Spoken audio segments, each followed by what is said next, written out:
Dear student, प्रिय विद्यार्थियों, आपका हमारे यूट्यूब चैनल पर हार्दिक स्वागत एवं अभिनंदन। मैं रविकांत शर्मा, आपका मैथ टीचर। जैसा कि आपको पता है कि हमारे क्लास 10th की गणित में द्विघात समीकरण के बारे में हम बात कर रहे थे। द्विघात समीकरण में हमने एग्जाम्पल्स आपके सॉल्व करवाए थे। आज एग्जाम्पल्स करवाने के बाद में 4.1 हमने होमवर्क में दी थी। 4.1 आपने, आशा करता हूँ, आई होप आपको आई होगी, क्योंकि एग्जाम्पल्स के आधार पर ही आपकी 4.1 एक्सरसाइज थी। मैं उनको आज सॉल्व करवाता हूं, आप देखना आपके आंसर सही हैं या गलत हैं। अगर गलत हैं तो उनको सही करना और देखना कहाँ कमी रह गई हमारी। देखते हैं, आइए अपनी बुक निकालिए, नोटबुक निकालिए। 4.1 एक्सरसाइज का पहला सवाल हम देखते हैं। पहला क्वेश्चन आपका कह रहा है कि वही द्विघात समीकरण हमको पहचान करनी है कि ये द्विघात समीकरण है या नहीं है। तो पहला सवाल करना है हमको। तो पहला सवाल क्या कह रहा है कि 1x+1 का होल स्क्वायर 2x-3, इस तरीके से आपको ये दे रखा है। इसमें हम सॉल्व करेंगे। आपको फॉर्मूला पता होगा a+b का होल स्क्वायर। a+b का होल स्क्वायर क्या होता है? a² + 2ab + b², इस तरीके का। तो इसको खोलेंगे तो a² की जगह क्या रख देंगे? x का स्क्वायर प्लस 2a और b 1 प्लस b का स्क्वायर 1 का स्क्वायर। इसका मल्टीप्लाई करेंगे 2x, इसका मल्टीप्लाई करेंगे तो -6। यहां से क्या आ जाएगा? x² plus 2x plus 1, 2x -6। यहां से 2x ये माइनस का बन जाएगा, ये माइनस प्लस के बन जाएंगे तो 0। 2x से 2x गया तो ये बच गया x² प्लस 7 = 0। ये द्विघात समीकरण है। क्या ये द्विघात समीकरण है? क्यों है? क्योंकि इसमें x² की टर्म आ रही है। ये ax² plus bx plus c = 0 के रूप का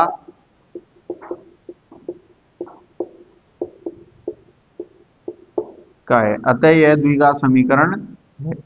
अतः ये क्या है? द्विघात समीकरण है। यहाँ x का जो गुणांक है, कोफिशिएंट, वो क्या है? 0 है। और 0 हो जाएगा तो x क्या हो जाएगा? 0। हमें तो x² से मतलब है ना, x² आना चाहिए। x² a ≠ 0 होना चाहिए। a ≠ क्या होना चाहिए? 0। क्योंकि a अगर 0 हो गया तो यहाँ ये टर्म क्या हो जाएगी? खत्म हो जाएगी। इसलिए ये क्या है? एक द्विघात समीकरण है। ऐसे ही नेक्स्ट क्वेश्चन करेंगे हम। नेक्स्ट क्वेश्चन आपका क्या कह रहा है? वही द्विघात समीकरण बताना है हमको, सेकंड नंबर में भी। तो द्विघात समीकरण देखो है क्या नहीं है। x²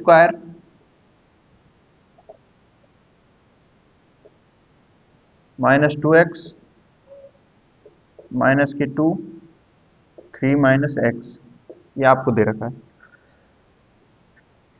x² हो गया, ये -2x हो गया, ये 3 दूनी 6 माइनस के हो गए, माइनस माइनस प्लस हो गया और 2x हो गए। यहां से x² इधर लाएंगे तो -2x -2x, ये प्लस के 6 = 0। तो ये क्या आ जाएगा? x² माइनस माइनस दोनों जुड़ेंगे 4x प्लस 6 = 0। अतः यह किस रूप का है? अतः यह ax² plus bx plus c = 0 के रूप का है। व्यापक रूप द्विघात समीकरण का यही होता है। यह द्विघात समीकरण है।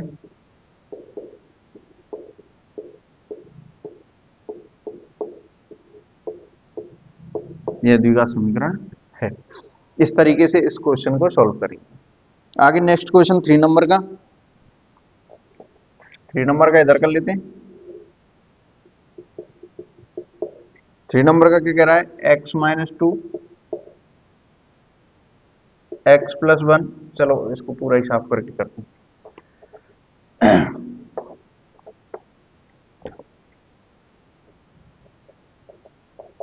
3 नंबर का कह रहा है x - 2 x + 1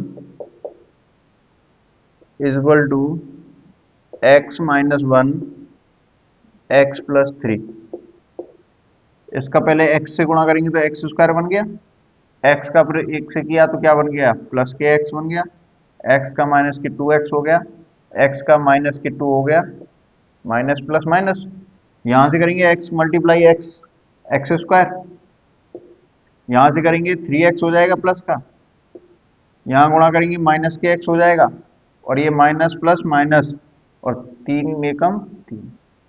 इसको सॉल्व कर लेते हैं, पक्षांतरण कर लेते हैं।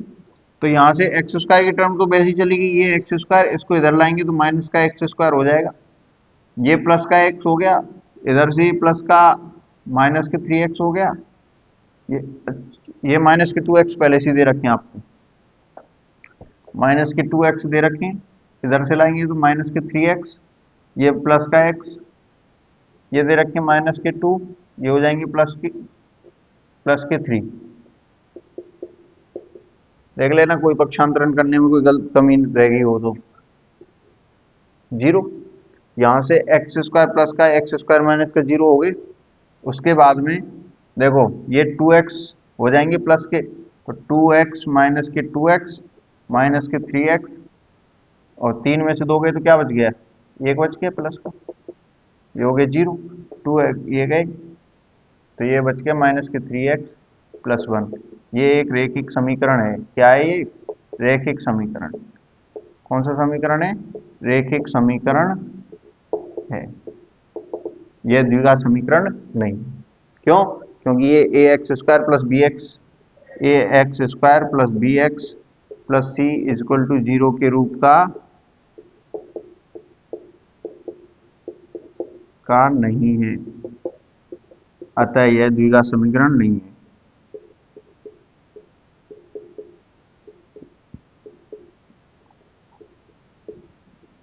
समीकरण नहीं है।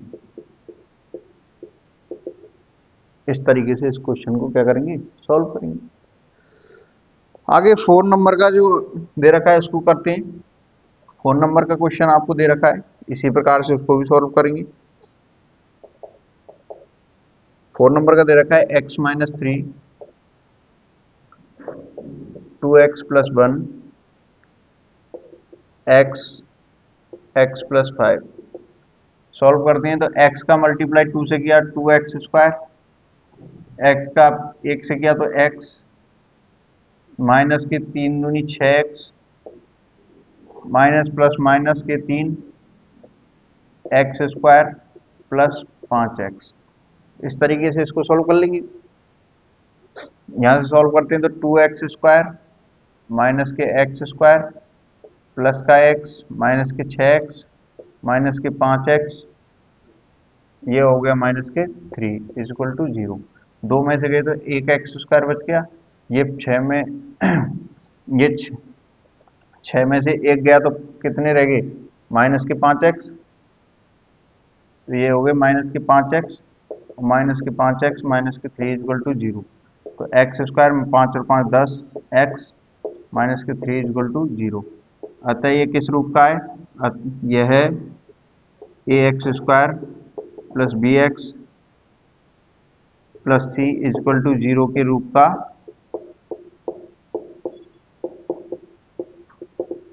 का है। अतः यह द्विघात समीकरण है, अतः यह द्विघात समीकरण है। क्या ये द्विघात समीकरण है। इस तरीके से इन क्वेश्चंस को क्या करेंगे, हम सॉल्व करेंगे। आगे हम सॉल्व करते हैं 5वें नंबर का। 5वें नंबर का हम सॉल्व करके देखते हैं। 5th नंबर का क्या कह रहा है, two x minus one, x minus three, x plus five,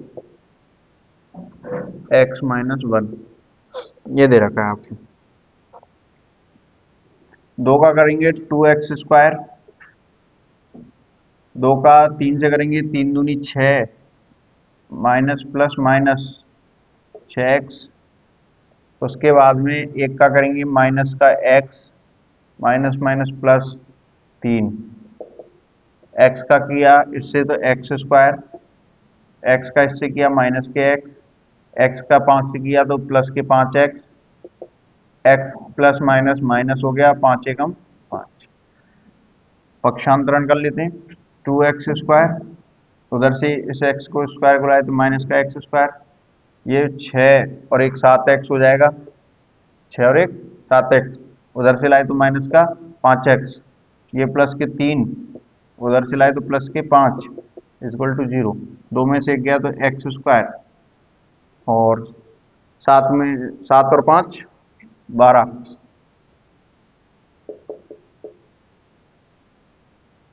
और प्लस के 8 इक्वल टू 0। ये किस रूप का है? A x² plus bx plus c equal to 0 के रूप का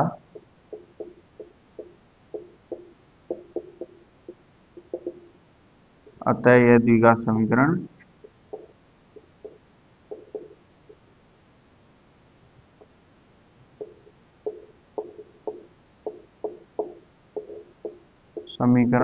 है। अतः ये क्या है? द्विघात समीकरण है। ठीक है, इस तरीके से 6 नंबर का आपका क्वेश्चन दे रखा है, उसको हम सॉल्व करते हैं और आप मिलाना आपने सही किया है या नहीं। x² plus 3x plus 1 x minus 2 का होल स्क्वायर। इसमें क्या है, इसमें आपको एक फॉर्मूला मैंने शायद एग्जाम्पल्स में बताया था, a माइनस बी का whole square, a² minus 2ab plus b²। इस फॉर्मूले के आधार पर इसको सॉल्व करते हैं तो ये दे रखा है x² plus 3x plus 1 equal to a square की जगह x का square minus 2ab plus b² 2 का स्क्वायर। ठीक है, यहाँ सॉल्व करते हैं x² प्लस 3x प्लस 1, ये x², 2 दूनी 4x प्लस 4। ठीक है, यहाँ से सॉल्व करते हैं, x² की टर्म तो कैंसिल हो गई, यहाँ से 4 और 3 7, x और 4 में से एक गया तो कितने बच गए? माइनस के 3 इक्वल टू 0। ये क्या है? रैखिक समीकरण है। क्या है ये? रैखिक समीकरण है। यह क्या है? रैखिक समीकरण है, क्योंकि यह ये x² plus bx plus c not equal to 0 के रूप का है।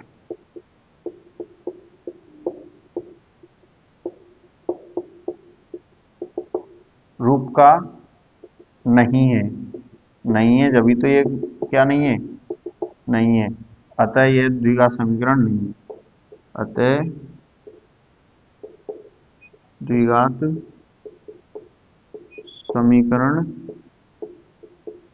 नहीं, अतः द्विघात समीकरण नहीं।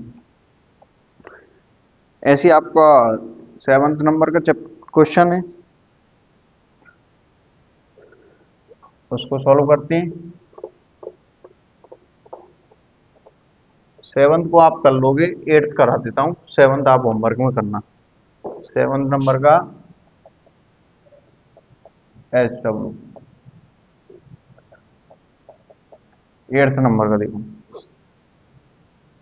x³ minus 4x² minus x plus 1 equal to x minus 2 का होल क्यूब। इसमें आपको फॉर्मूला लगेगा a माइनस बी का whole cube. a minus B का होल क्यूब होता है a³ प्लस b³ वो a³ minus b³ minus 3a² plus 3ab²। इस तरीके का ये फॉर्मूला होता है। तो इसमें फॉर्मूले में सेट करेंगे तो ये x³ दे रखा है, माइनस का 4x² दे रखा है, तो सही माइनस 3a² भी, यहाँ से a की जगह x का क्यूब माइनस 2 का क्यूब -3, ए क्या दे रखा है एक्स स्क्वायर और बी क्या दे रखा है 2, प्लस 3ab² 2 का स्क्वायर, ये वैल्यू पुट कर दी। यहाँ से x³ -4x² minus x plus 1 is equal to x³, ये आ जाएगा -8। ठीक है, स्क्वायर में प्लस हो जाता लेकिन -8, ये 3 दूनी 6 और 6x² और ये हो जाएगा 2 दूनी 4 और 4 × 3 = 12x। ठीक है, इसको सॉल्व करना ऐसे करेंगे, 2 को देखो 2 की घात 3 है, इसको 3 बार गुणा करेंगे, 2 दूनी 4 और 4 दूनी 8। ठीक है, इस तरीके से यहाँ से ये 3 दूनी 6x² हो गया। अब पक्षांतरण कर लेते हैं, ये x³ की टर्म तो x³ से गई क्योंकि ये प्लस का, इधर पक्षांतरण करने पर माइनस का आ जाएगा। ये -4x², ये प्लस के 6x² हो जाएगा, इधर पक्षांतरण करके लाए तो ये माइनस का x दे रखा है, ये माइनस के 12x हो जाएंगे, ये प्लस का 1 दे रखा है, ये प्लस के 8 हो जाएंगे, इधर जाने पर इक्वल टू 0। 6 में से 4 गए तो कितने बच गए 2x², माइनस के 12 और 1 13x और 8 और 1 9 इक्वल टू 0। यह है ax² plus bx plus c equal to 0 के रूप का है।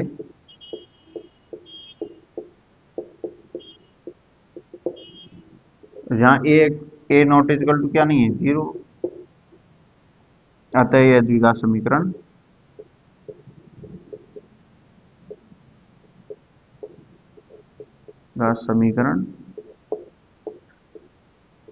है, अतः ये क्या है एक द्विघात समीकरण है। इस तरीके से आपको पूरे सारे सवाल करवा दी मैंने फर्स्ट के, उसमें केवल एक 7 नंबर का रह गया, उसको आप करना कोशिश करना, इसी तरीके से हो जाएंगे। नेक्स्ट आपको प्रॉब्लम दे रखी समस्याएं, उन समस्याओं को सॉल्व करना है हमको, और समस्याओं को सॉल्व करने के बाद में वही द्विघात समीकरण बनाने हैं जैसे हमने एग्जाम्पल्स में किए थे। एग्जाम्पल्स में किए उसी आधार पर सेकंड नंबर का क्वेश्चन हम देखते हैं। सेकंड का पहला क्वेश्चन दे रखा है आपको कि आपको सेकंड का पहला क्वेश्चन क्या दे रखा है कि एक आयताकार भूखंड का क्षेत्रफल, क्षेत्रफल का फॉर्मूला क्या होता है, आयत का क्षेत्रफल लंबाई गुणा चौड़ाई। आयत का क्षेत्रफल क्या होता है लंबाई गुणा चौड़ाई। तो उसमें आपको दे रखा है कि क्षेत्र की जो लंबाई है चौड़ाई के दुगने से 1 अधिक है, चौड़ाई के दुगने से क्या है 1 अधिक है। तो माना आयताकार भूखंड की चौड़ाई,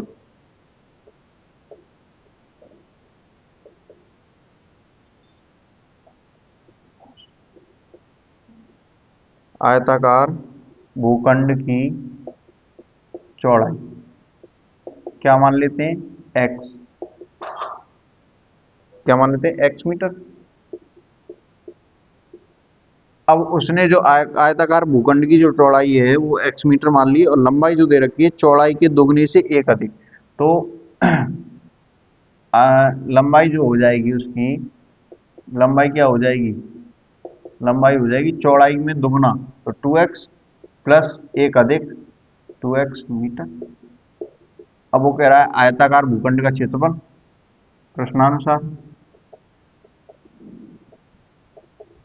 प्रश्नानुसार क्या हो जाएगा, आयताकार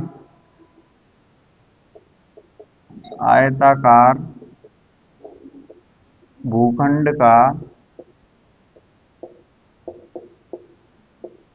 क्षेत्रफल, आयताकार भूखंड का क्षेत्रफल क्या होता है लंबाई गुणा चौड़ाई, या चौड़ाई गुणा लंबाई कर लो। अब यहां से आपको क्षेत्रफल कितना दे रखा है, क्षेत्रफल आपको दे रखा है 528 मीटर स्क्वायर, और ये दे रखी लंबाई 2x प्लस 1 और इसका मल्टीप्लाई कैसे करना है x से, इसको अब द्विघात समीकरण में बदल देते हैं, बदल दो 528 इसको किया तो 2x² प्लस x हो गया। ये 528 को उधर ले जाएंगे तो 2x² plus x minus 528 equal to 0। अतः यह ax² plus bx plus c equal to 0 के रूप का है,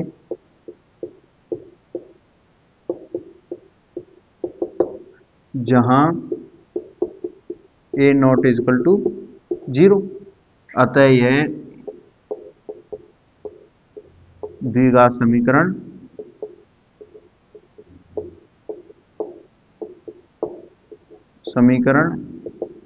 है। अतः यह क्या है? द्विघात समीकरण है। और आयताकार भूखंड की चौड़ाई x मीटर।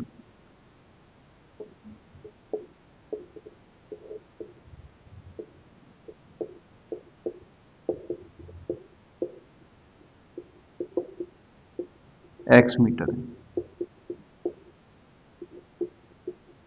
इस तरीके से इस क्वेश्चन को हम क्या करेंगे? सॉल्व करेंगे। ठीक है। सेकंड का पहला, केवल हमें इसको हम अगली प्रश्नावली में जो आपकी दे रखी है वो इसको हल करने की विधि दे रखी है, उसको हल करेंगे इसमें तो इस प्रश्नावली में तो केवल आपको द्विघात समीकरण बनाना है और बताना है ये द्विघात समीकरण है या नहीं है। केवल अगली प्रश्नावली में इनको क्या करेंगे? हम सॉल्व करेंगे इसको पूरा, एक्स का मान निकालेंगे। फिर उसमें अगर अगली प्रश्नावली में फिर इस से x का मान निकाल दे, चौड़ाई निकल आती, फिर उसमें रख देते तो लंबाई निकल आती। इस तरीके से अगली प्रश्नावली में हम उसको सॉल्व करेंगे। अभी इस प्रश्नावली को द्विघात समीकरण बताना है। दूसरा क्वेश्चन आपको दे रखा है।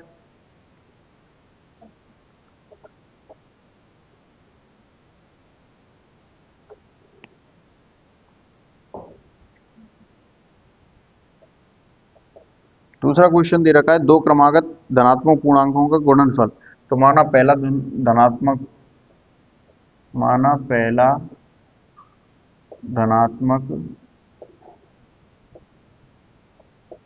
पूर्णांक x और दूसरा धनात्मक लगातार क्रमागत। जैसे पहला धनात्मक 1 हो गया तो इसमें 1 जोड़ देंगे तो दूसरा क्या हो जाएगा? तो 1 में 1 जोड़ने पर ही तो आया, तो इसमें x में 1 जोड़ने पर ही तो दूसरा धनात्मक आएगा। तो इसी तरीके से दूसरा धनात्मक पूर्णांक क्या हो जाएगा? x plus 1। तो दूसरा धनात्मक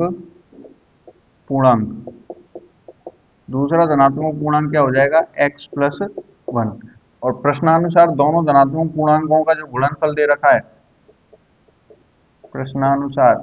प्रश्नानुसार दोनों धनात्मक गुणांकों का जो गुणनफल जो दे रखा है वो दे रखा है 306। इसको सॉल्व करेंगे तो x² plus x equal to 306। तो x² प्लस x माइनस के 306, ये एक द्विघात समीकरण है। अतः यह क्या है? यह ax² plus bx plus c equal to 0 के रूप का है,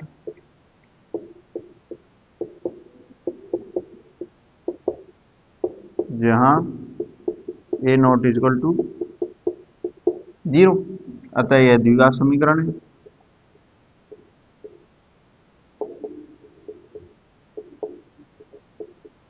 अतः यह द्विघात समीकरण है, जहां x समस्या का समाधान है। जहां x समस्या का क्या है? समाधान। जो समस्या दे रखी है उसका समाधान है x। इस तरीके से इसको निकालेंगे। आगे तीसरा क्वेश्चन दे रखा है आपको,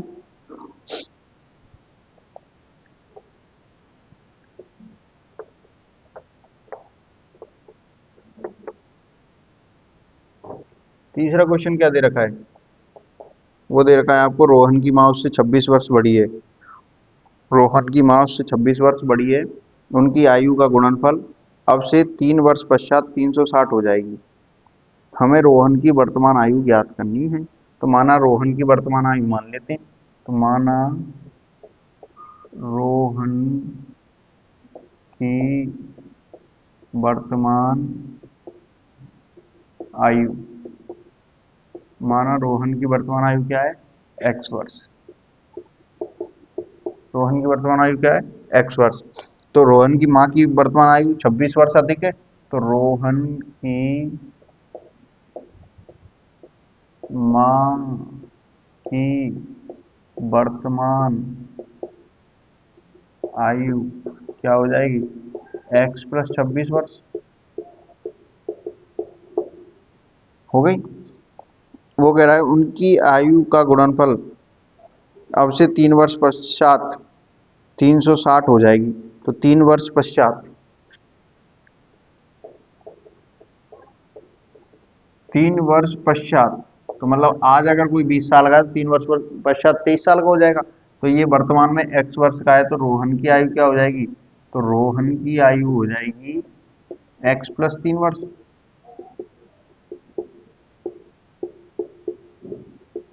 और रोहन की माँ की आयु क्या हो जाएगी? माँ की आयु, रोहन की माँ की आयु हो जाएगी x प्लस 26 प्लस 3 वर्ष। तो x प्लस 26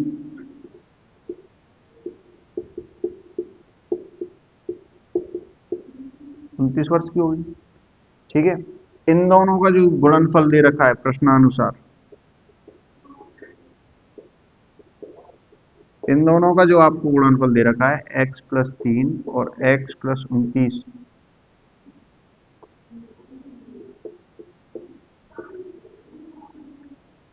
कितना दे रखा है आपको?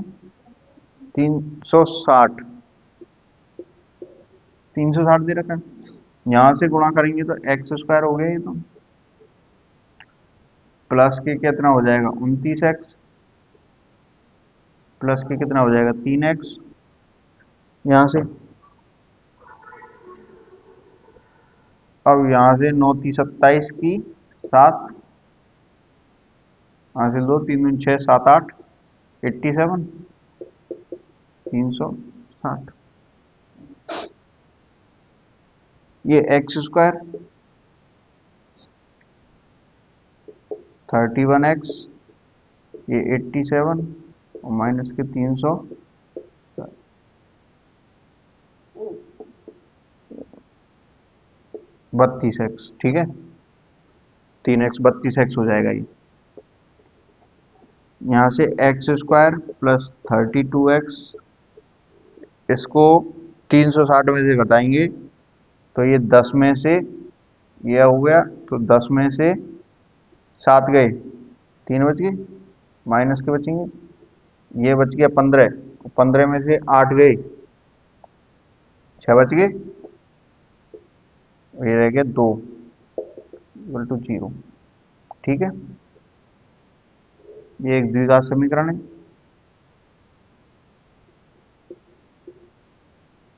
यहाँ लिख देते हैं, यह है एक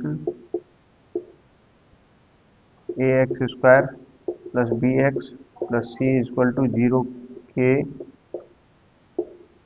रूप का है।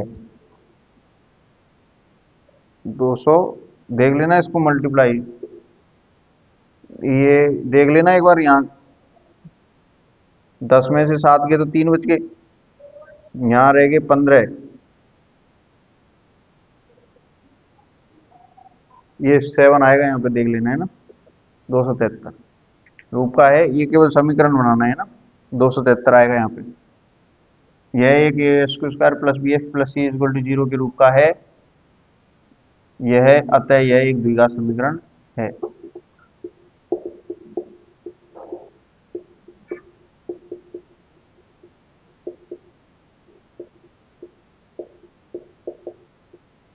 अतः यह द्विघात समीकरण, तो इस तरीके से इसको देख लेना। यहाँ सॉल्व करने में प्लस माइनस की जो कमी है उसको देख लेना एक बार। 29 30 31 32 से एक्स हो गया, ये 360 इधर आने पर माइनस का हो गया, माइनस की संख्या होगी, 10 में 7 के 3 बच गए, 15 5 बच गया, इसने इस पे से हासिल ली, 15 में से 8 गए तो 7 बच गया, 2 आ गई। ठीक है, इस तरीके से इसको सॉल्व कर लेना। आगे नेक्स्ट क्वेश्चन जो है 4th नंबर का लास्ट क्वेश्चन रह गया है। इसको आप सॉल्व कर लेना। इसी प्रकार से ये सॉल्व होंगे। केवल एक आपको 7 नंबर का और पहले में और सेकंड में ये 4 नंबर का क्वेश्चन आपको सॉल्व करना है। बाकी के ये 4.1 एक्सरसाइज आपकी आज कंप्लीट, एग्जाम्पल्स आपके कंप्लीट। कल नेक्स्ट एग्जाम्पल्स कराएंगे। 4.2 से पहले जितने भी एग्जाम्पल्स दे रखे हैं उनको कराएंगे, फिर 4.2 एक्सरसाइज करेंगे। उसके बाद में फिर एग्जाम्पल 4.3 के, और 4.3 करने के बाद में सारी कंप्लीट। यहाँ तक मैंने पढ़ाया वो आपको समझ में आया होगा। आपको समझ में आ रहा है तो हमारे चैनल को लाइक करें, सब्सक्राइब करें, शेयर करें, ज़्यादा से ज़्यादा लोगों तक पहुँचाएं, जिससे उनको इसका क्या मिल सके, लाभ मिल सके। बहुत बहुत धन्यवाद। Thank you so much. Take care.